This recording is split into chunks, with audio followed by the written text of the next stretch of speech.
Hello everyone, and welcome to this video, which is in our Great Engine Game series. I'm Grandmaster Matthew Sadler, and we're back at the TCEC looking at a game from the Season 25 Division P playoff.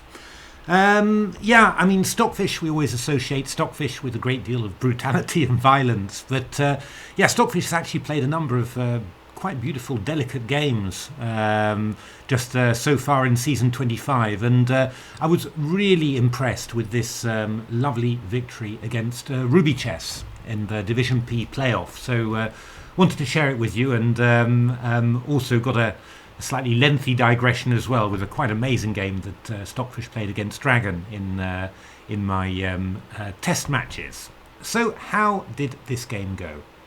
Well, the opening book was a slow French, actually a slow Caracan that's also a sort of a slowish French, where black plays the knight to e7 very, very quickly.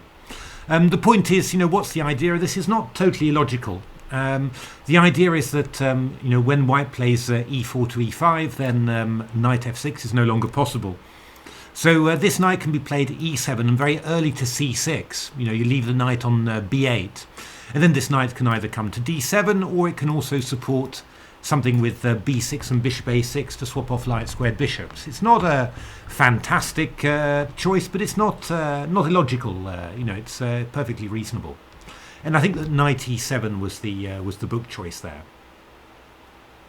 So bishop d3 from white. I was noticed that in my engine games that Stockfish was playing knight to a3, which just made me think, because Stockfish had a mania for playing knight a3 in these French positions quite a long time ago.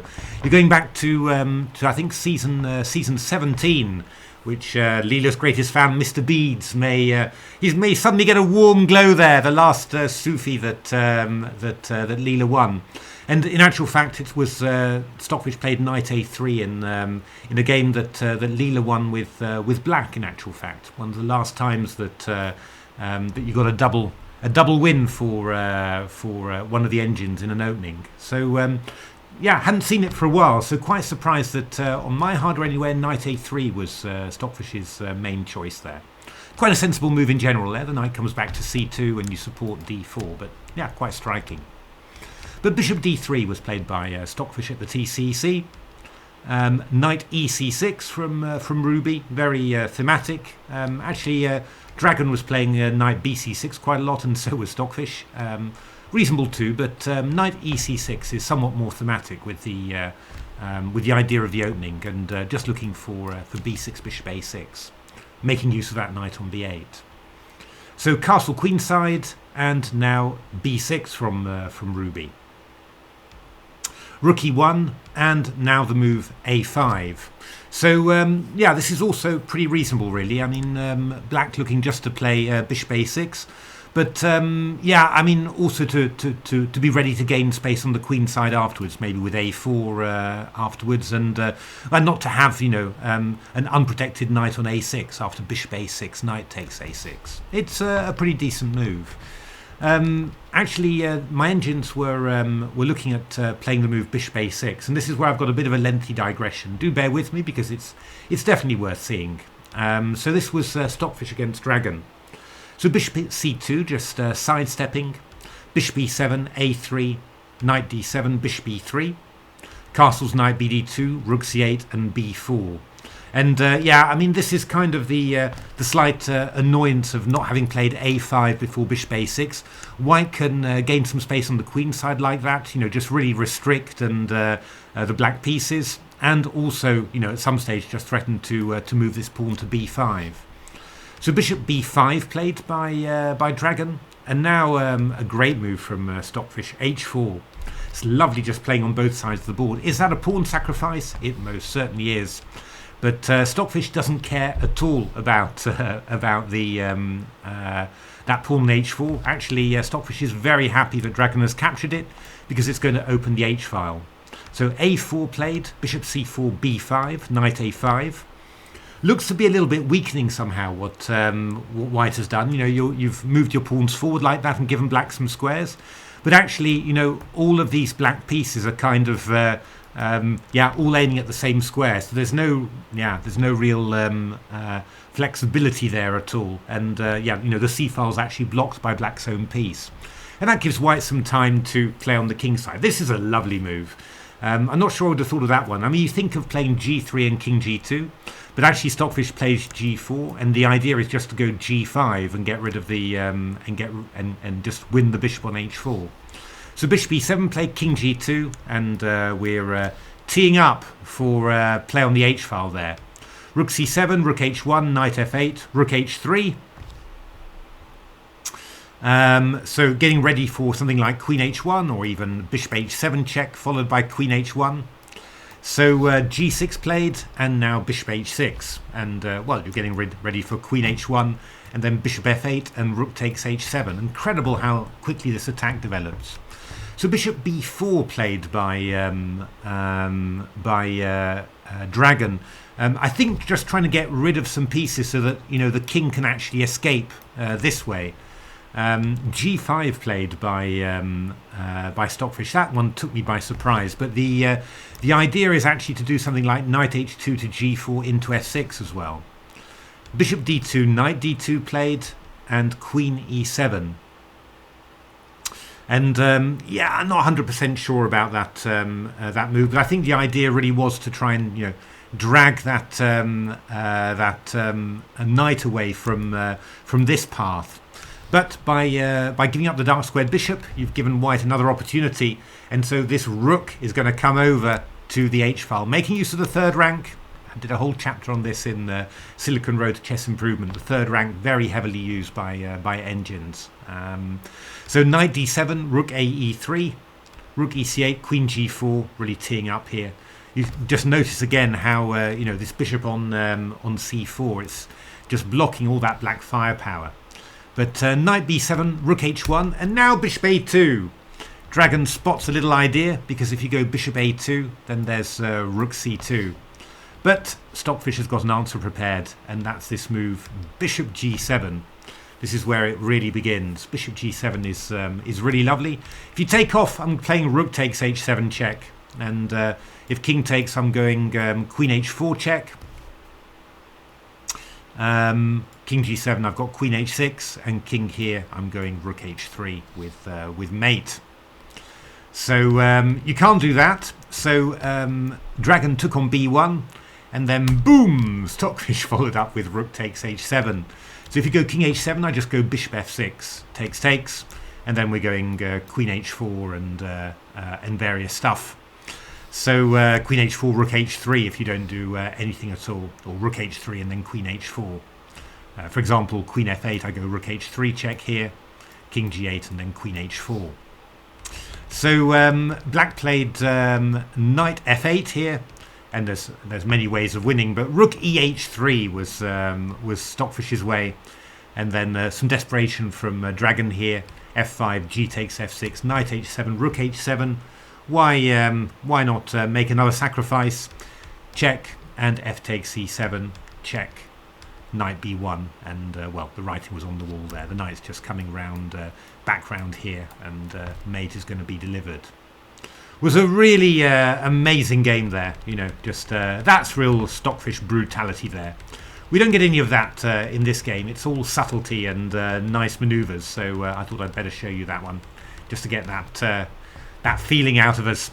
So a5 was played by Ruby, which I think is again a very reasonable move, just preparing to play bishop a6, and also restricting the queen side. So bishop g5 played.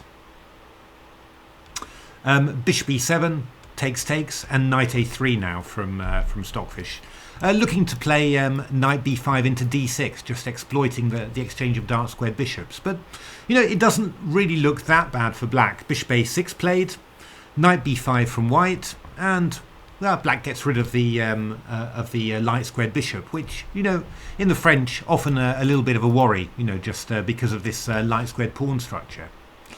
And yeah, I mean, white's obviously a little bit better here. I mean, nice centre, e5, d4, nice space advantage on the on the king side and in the centre. Light squared bishop, which is a nice piece, can attack h7, and also a few weak light squares on the queen side here. But you don't really feel that black's position should be too bad. This feels like it could be holdable somehow.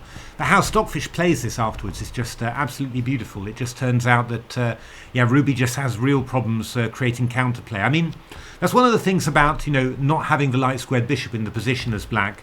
You find it hard to do anything like f6, for example, open up the position, because the e6 pawn is very hard to defend. That light squared bishop is sort of inhibited by the by the pawn chain, but it does help to defend them. It's what Mihai Suba once said: bad bishops defend good pawns, and that's definitely often true in the French defence. So Stockfish plays the move h4. The engines, it's like an addiction, isn't it? Really, the engines can't do without that. But it's very nice. I mean, White's just going to launch this pawn forward and ask the question of black. Well, what are you going to do? Are you going to allow me to play h6 and weaken your dark squares even further, or are you going to play h6 and weaken that b1 h7 diagonal? Actually, there's no really good answer for black in general. Rook c8 played by Ruby, just protecting the knight so that you can develop this knight. a3. Again, a very sensible move here, just covering any possible ideas of takes and queen e7. Keeps control of the queen side there. Rook a7. Ruby's preparing to move the rook over to c7 and then knight to d7 like that, and also maybe ready to open the queen side and have some pressure on the c file. g3 from Stockfish. Very calm moves. I like these very much. King g2.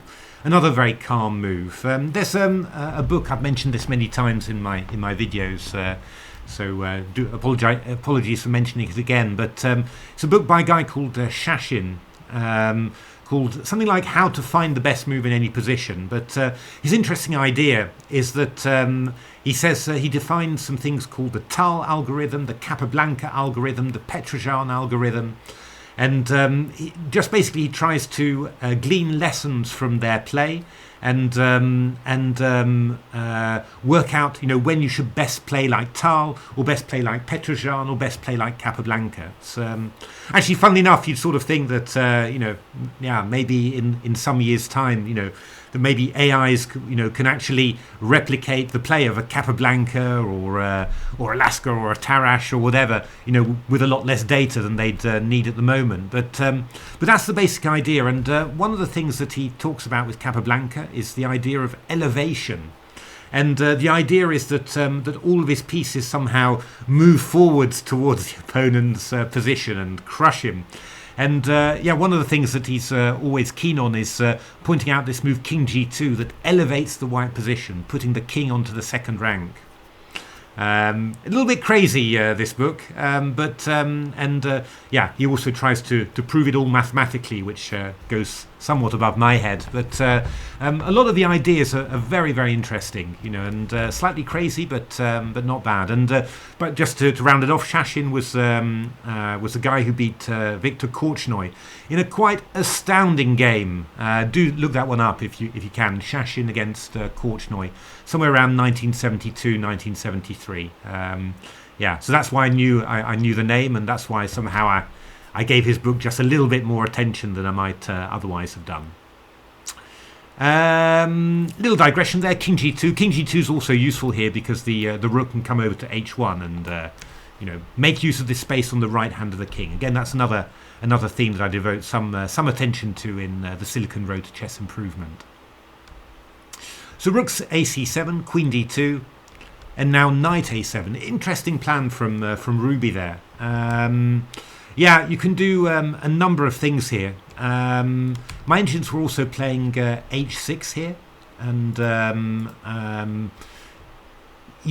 this was another Stockfish against Dragon game. Queen E3, H5, also interesting. Just to play like this, Bishop D3, and then we're just going to play G4 and G5 and try and blast open the king side.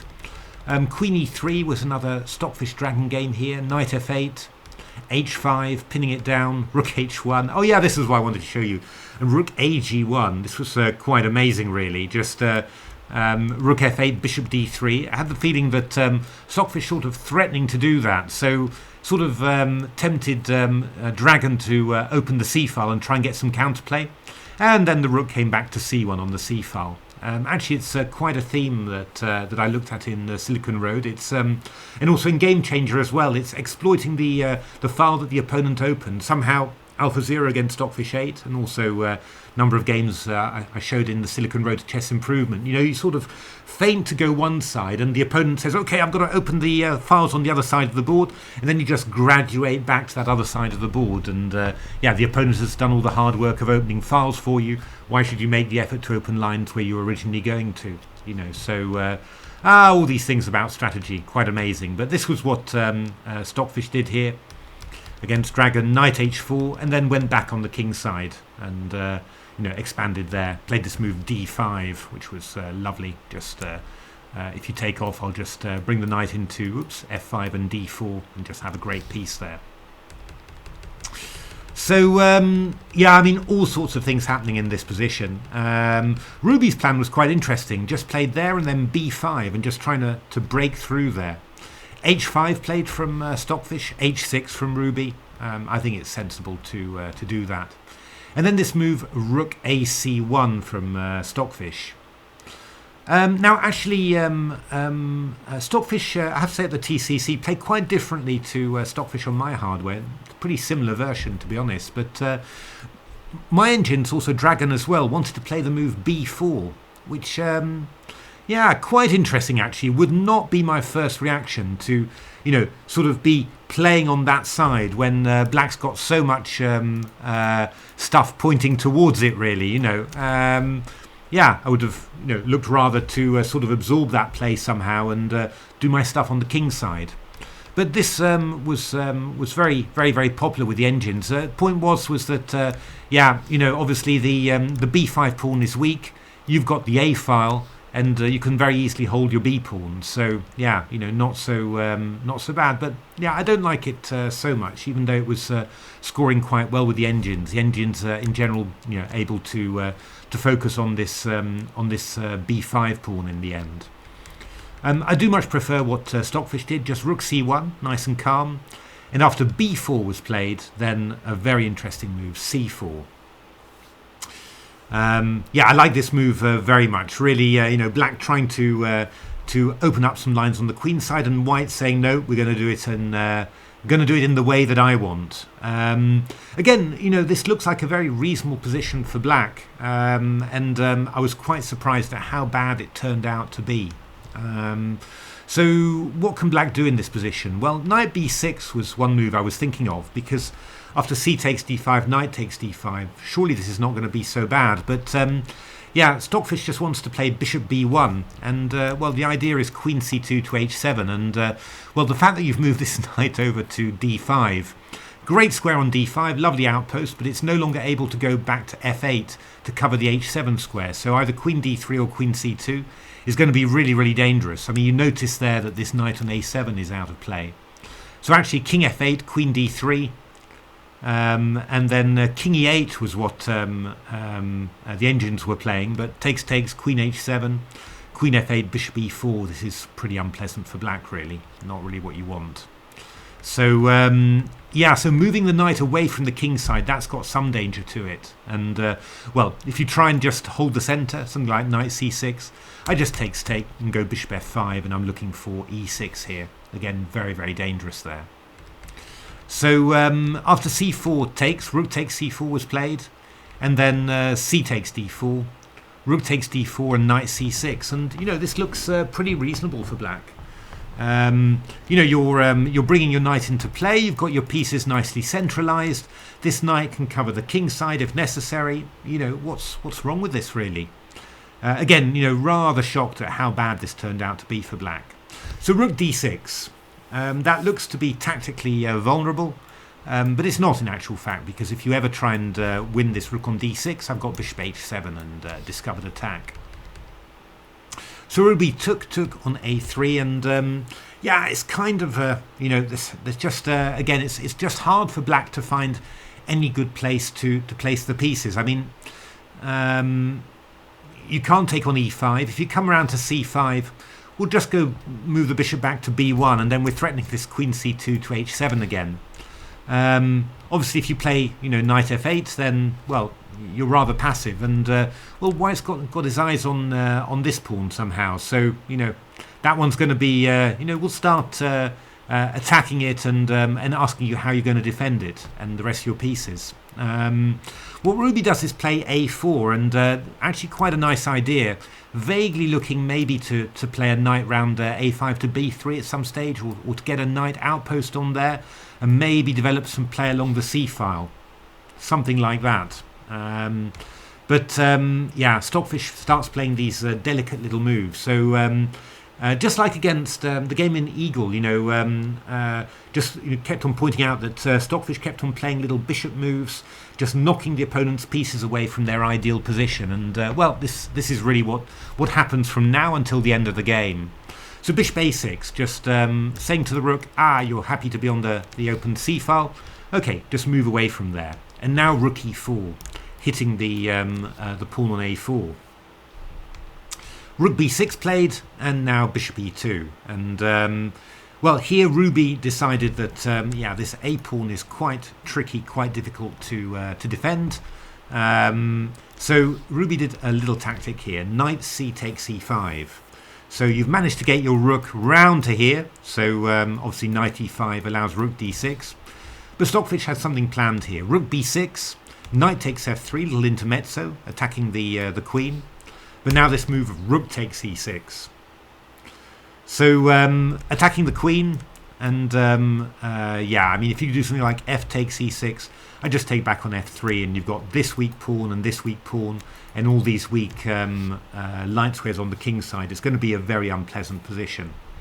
So Ruby carried on with knight takes d2, rook takes c7, knight takes c4, and now a very important move from Stockfish. Actually, the key to the whole thing. It is amazing, that that the difference between +3 or 4 and an evaluation of 0.3 is just a tiny little check like this. The key problem is that if you go rook takes c4 in this position, black goes knight c5.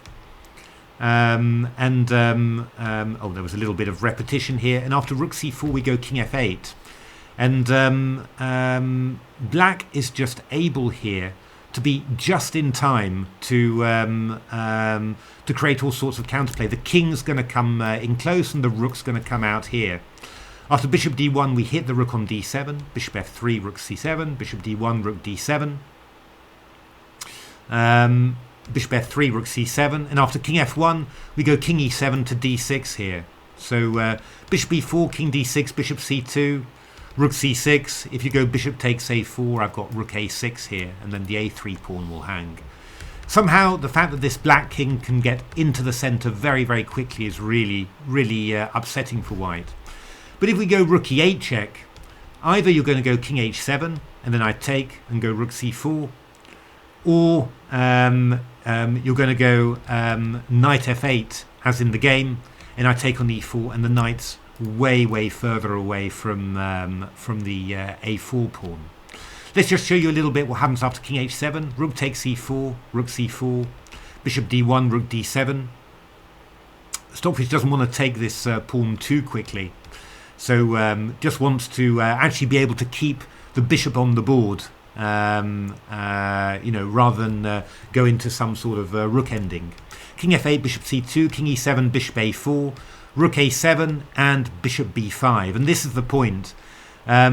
You've managed to play this move, bishop e4 takes c2. That's superior to playing bishop d1, because if you go bishop takes a4, we can just take that off, and the rook ending is not so bad for black. But I've managed to play bishop e4 takes c2, so you haven't been able to move your rook away with gain of tempo. And after rook a7, I go bishop b5, and because this knight is not defended by the king's too far away, after king d6, I can play the move a4. And I've got my bishop and my extra pawn anchored, defended by the rook, and I can start just doing my stuff, which basically involves getting my king into play, and either the king sort of stays by the king side and my king can move into the queen side and help move this pawn, or the black king goes to the queen side to help restrict the pawn, and then my king will come into the king side and attack the king side pawns. Classic strategy. Actually, I analysed the game in Reengineering the Chess Classics, Capablanca against Ragozin. A classic ending, and Stockfish shows some marvellous stuff in that. And this is pretty much it, basically. But all these subtleties are all about gaining time so that you can win that A-pawn in the optimal way. And the black king just has to be a few moves further away from the centre so that white can win that pawn, not allow black to exchange off the knight for the bishop, and then cement the pawn before black can get the pieces all active. It's and that makes a difference between +5 winning position and plus 0.3. It's so once again we get this little dance here, rook d7.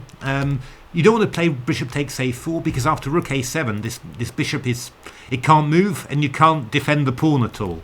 So you really want to make sure in this particular iteration that you're going to take the pawn on a4 with the rook. So that explains bishop g4, king f1, rook a5, and now bishop d1. And after rook d5, why have you played this move king f1? You've played it to be able to play king e1. The bishop defending the pawn on h5, not capturing the a4 pawn to avoid this rook a5 idea, and now you're able to capture with the rook, and then you'll be able to move the rook away after and then play a4, and the a pawn will be protected. So knight a6, rook a4, and king f8. So Stockfish now a pawn up past a pawn with a bishop versus knight and pawns on both wings. That's just got to be a technical win. And Stockfish, of course, makes no mistake. Rook a8 check, rook a7. Always a nice little thing here. You check with tempo. And the king has to make a decision. I mean, either you go to the back rank, which is obviously not your dream. If you go to the king side, you're further away from the queen side and the a pawn can run. So Ruby tries to sort of protect the king side and also try and stay a little bit towards the queen side. A4, rook c5, and now a very nice move from Stockfish. I was talking about all these delicate moves from Stockfish just to knock away pieces from their ideal position. This is another one. Just bishop e6. I mean, you're actually threatening to take this now because moves like this, the rook and pawn endings are going to start getting a bit desperate. So knight c7, rook b7, king d8, rook b4. The bishop's cutting across, so stopping the king from getting over, and the rook's sort of protecting the pawn, and we're going to give checks, and we're also going to move over to the f file, attack this f7 pawn, and actually try and force black to play a move like f6, because then that'll give the white king a path into the king side. Very typical idea to attack pawns on a wing with your rook along the third or a fourth rank, create create weaknesses there, and then use that as invasion points for the king. Again, in that Reengineering the Chess Classics, that classic game Capablanca Ragozin, Stockfish was showing lots of stuff like that. So rook d5, bishop f3, just knock the rook away. King d2, knight e6, bishop e2, knight c5, rook b5. Knight e4, king e1, rook e7, rook check, rook b3. So these moves, Stockfish not sort of playing with its food a little bit, but ready to play the rook over to e3 actually, and pin the knight to the rook. So the knight moves away, plays knight to c5 here, and now a little move rook c3, and somehow as if by magic, the knight is pinned to the king, and after king c6 we've got a5 here. Rook a7 and rook a3. Stockfish never hurrying with pushing the pawn, so just keeping the pawn on a5. It stops the king from getting to it straight away. There's plenty of stuff that white can do in the meantime. Actually, this king can get activated, and Stockfish can activate it through the centre, but that would probably get hit by checks. So actually Stockfish is going to start looking to activate it through the king side. Rook d7, king f1 now. Rook e7, rook f3. Again, just a very nice move here. Just attacking the pawn on f7, tying the rook down to it. Knight e6, rook c3 check, rook e3, rook c7, bishop g4. Yeah, knocking the knight away again here. So the knight moves round to c5, and now we go rook e8. And well, Stockfish looking at another little idea. So actually looking to go to g8 just to attack that pawn and force that weakness.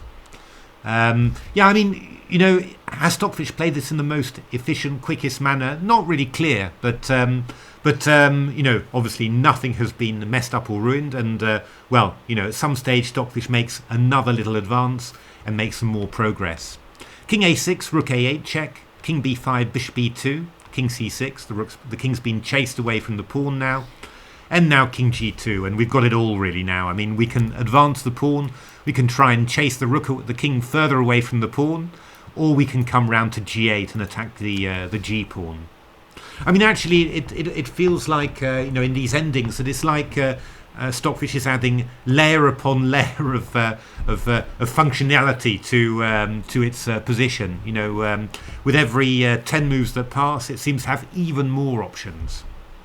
So knight e6 played, rook b8, cutting off the king, a6 coming in, rook a7, a6 now, king to c7, rook b4, no hurry, knight g5, rook b2, just waiting, bishop c4, lovely little move, just targeting that pawn on f7, king c7, Ruby waiting, and now g4. And what's White's idea here with g4?